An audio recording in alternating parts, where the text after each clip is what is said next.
The air buzzed with excitement inside the elite VIP lounge of a major sports arena in Los Angeles. Laughter echoed off glass walls, clinking glasses punctuated the hum of small talk, and the scent of expensive cologne floated through the room like a quiet announcement. This space was reserved for the elite.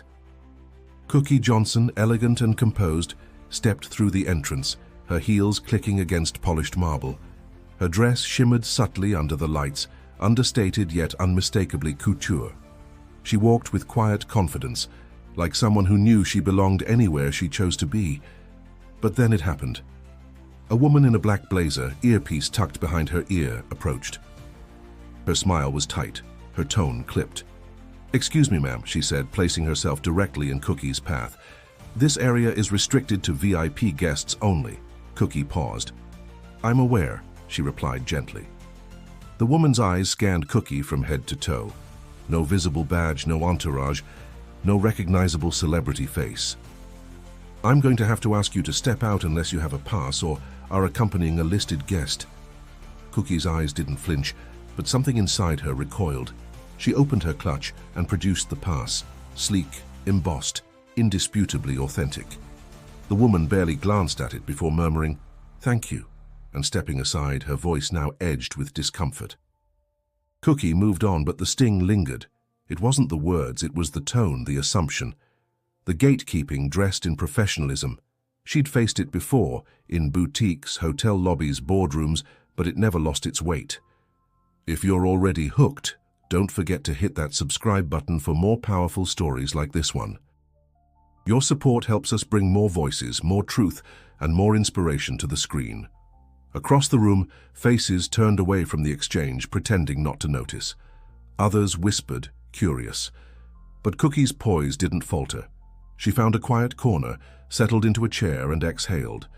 Her gaze scanned the room. Athletes, actors, executives. She knew many of them.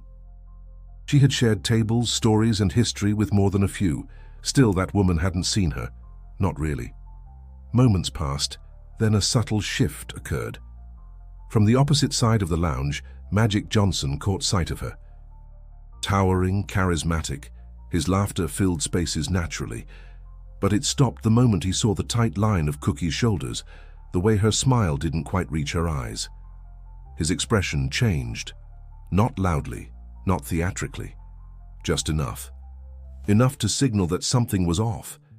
He didn't move right away. He stood there, watching, trying to piece together what had just happened. The staff member who'd confronted Cookie turned, saw him, and her face paled slightly. Recognition dawned, but too late. Cookie sat still, back straight, grace undiminished. But Magic knew. He could see it. Something had cut her. Quietly, subtly, but deep. She hadn't caused a scene. She hadn't raised her voice. She never did. But she didn't need to. Her silence said enough. As Magic started toward her, heads turned again. The energy in the room shifted. A current of awareness passed between guests like static. Cookie looked up. Their eyes met. Whatever was about to happen, it wasn't just personal.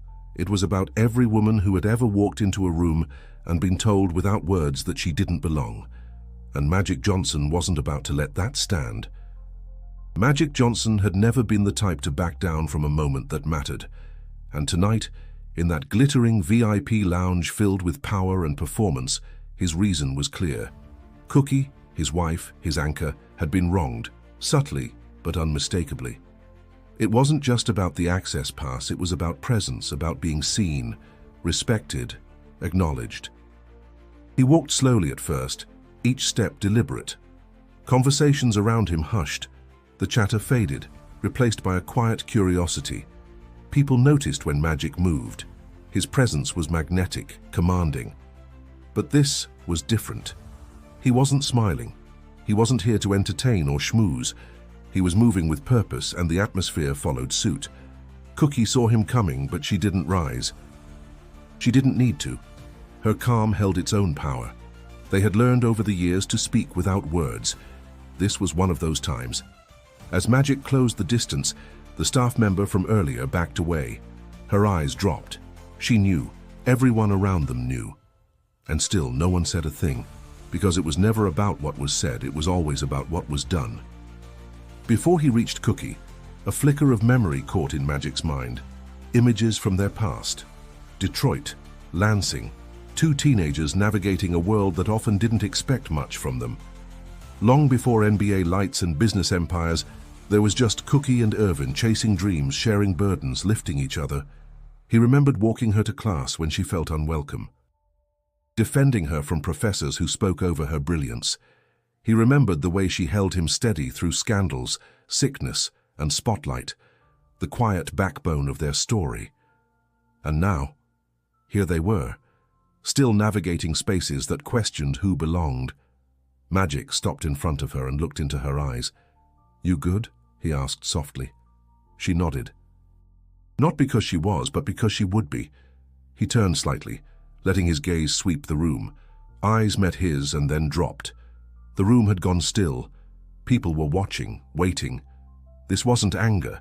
It wasn't confrontation. It was something heavier, disappointment maybe, or exhaustion, the kind that settles in when history keeps repeating itself in high-definition silence. Magic reached for Cookie's hand. She placed hers in his without hesitation. He didn't pull her up, he didn't lead her away. He simply stood there with her, letting the moment linger. He knew what this was. Not a PR moment, not a performance. This was about claiming space, not for applause, but because it was hers by right. Someone tried to restart a conversation nearby, their voice awkward and brittle. Another person glanced toward the bar like they might escape. The tension wasn't volatile, it was quiet, uncomfortable, necessary. For Magic, there was no question of what came next. He didn't care about the event's hierarchy or who held the guest list. All he cared about was the woman beside him, and the principle that had carried them both for decades. No one defines your worth but you. He tightened his grip just slightly, and Cookie responded in kind. There was no scene, no spectacle, just a shared resolve between two people who had built an empire not from noise but from presence. And that presence tonight was speaking louder than any words could. Magic didn't speak. He didn't need to. With Cookie's hand gently in his, he turned and began walking, slow, unhurried, intentional. The room responded with a silence that pressed in from all sides. Conversations froze mid-sentence. Even the clinking of glasses seemed to hesitate. Every step they took was a declaration. Past the curious glances, past the uncertain smiles, past the woman who had questioned Cookie's place. She stood rigid now, clutching a clipboard that suddenly felt heavy in her hands. Her eyes followed them, wide and unsure, but neither Cookie nor Magic looked back. They reached the front of the VIP lounge, a space clearly marked for the event's top hosts and most celebrated guests. It was the epicenter of the room, where visibility meant status. Magic pulled out a chair, the one at the very heart of that cluster, and motioned for Cookie to sit. She hesitated for a second, not out of doubt, but out of the weight of the gesture. Then she sat, her back straight, her eyes forward. Her elegance was undiminished, untouched by the earlier insult. If anything, it now glowed with quiet defiance. Magic settled beside her. He still hadn't said a word to anyone else, but his body spoke volumes. "This is my wife. This is her seat. This is not up for debate." The man hosting the event, an executive with decades in the industry, quickly approached, his smile overly bright. He extended a hand to Magic and then to Cookie, murmuring something about how good it was to see them. Cookie returned the handshake with calm grace, offering a polite smile that didn't quite reach her eyes. A ripple moved through the lounge, subtle but unmistakable. Some people clapped softly, unsure if they were reacting to a scene or a statement. Others looked down at their phones, pretending distraction. A few exchanged glances laced with discomfort, as if the mirror had turned on them. The woman from earlier stood frozen, her authority evaporated. She hadn't just misjudged a guest. She had misjudged the entire premise of who gets to belong. Cookie said nothing. She didn't scold or demand. She didn't reference what had happened. But her very presence in that chair said everything. And Magic? He leaned back slightly, resting one arm on the table, eyes scanning the room. He wasn't looking for applause. He was just watching, waiting, for the moment when the air might shift again. But the shift had already happened.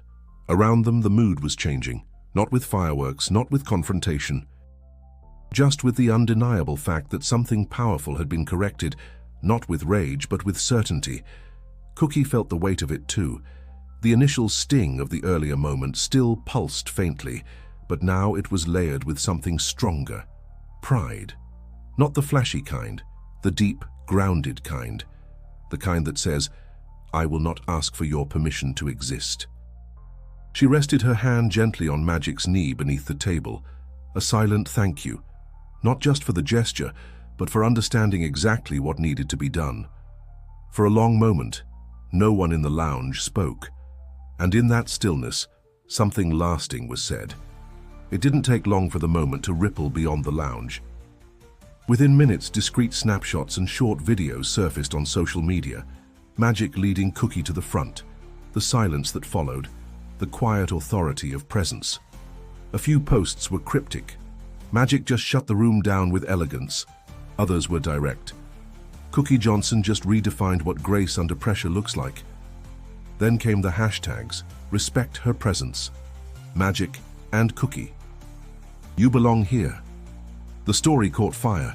People shared, reposted and commented, thousands, then tens of thousands. The narratives weren't just about celebrity, they were about recognition, about what it feels like to be second-guessed, and what it looks like to answer without rage, yet with undeniable strength.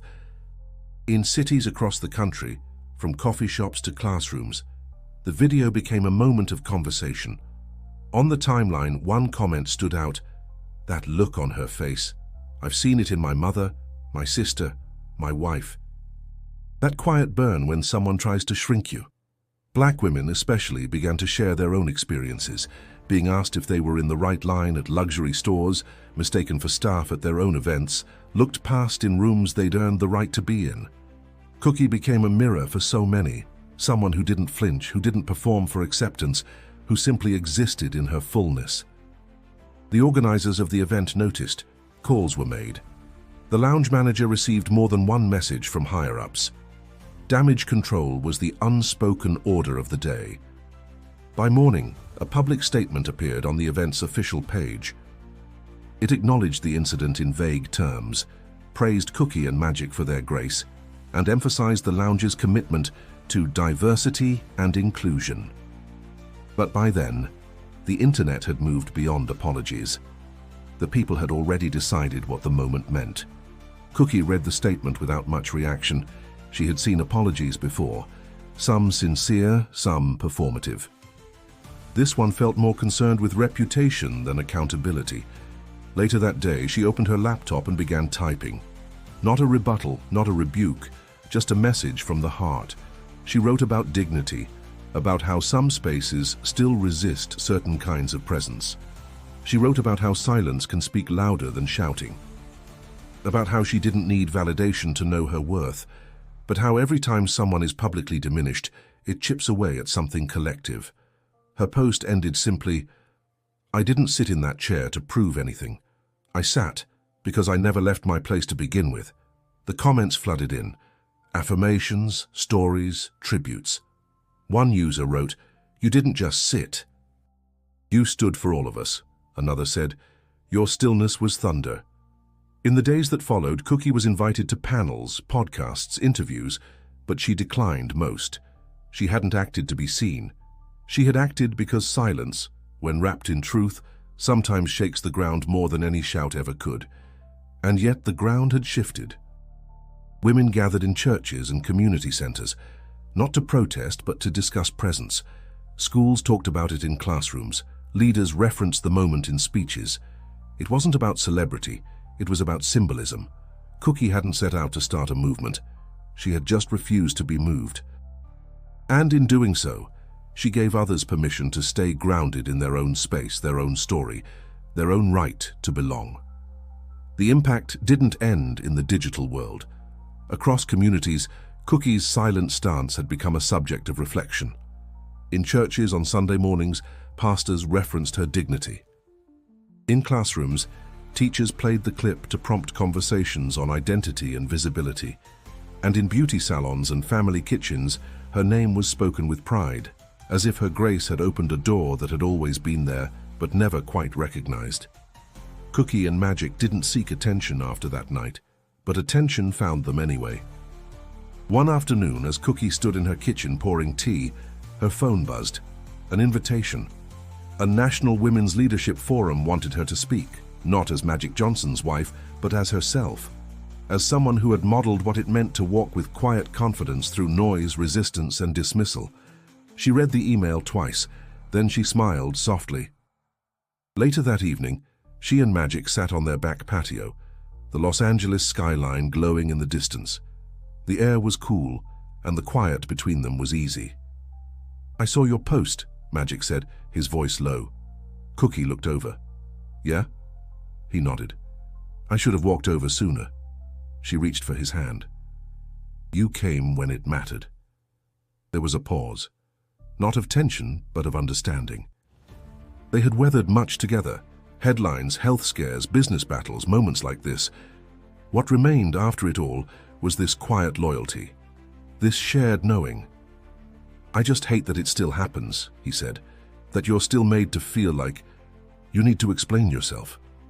Cookie didn't respond right away. She watched the city lights flicker and thought about the decades behind them. "I don't explain anymore," she said finally. "I just show up." And that truly had always been her strength. She didn't lead with anger. She didn't bend to be palatable. She simply arrived, fully, gracefully, and on her own terms. When she accepted the speaking engagement weeks later, she stood in front of hundreds of women from all walks of life, entrepreneurs, mothers, students, activists. She told them not about the lounge incident, but about legacy, about not shrinking, about remembering who you are even when others forget to see you. She spoke of how silence, when rooted in confidence, can disarm ignorance, how presence can be protest and grace can be power. And when she finished, the standing ovation wasn't thunderous. It was steady, heartfelt. The kind that rises not from spectacle, but from recognition. That night at home, as she placed her heels by the door and slipped into comfort, Cookie felt a peace that came not from applause, but from knowing she had said what needed to be said in her own way. The lounge incident had started as a sting, but it ended as a reminder that no space can deny what you carry within you. To those watching this story unfold, let it be more than a moment. Let it be a mirror. Ask yourself where you've been dismissed, where you've held your ground, where your presence alone has been your message. And remember, you don't always need to fight to be seen. Sometimes you just need to stay seated. If this story moved you, hit that subscribe button and don't miss the next video on the power of dignity. And click the next story that just popped up on screen. Trust me, it's one you'll want to see.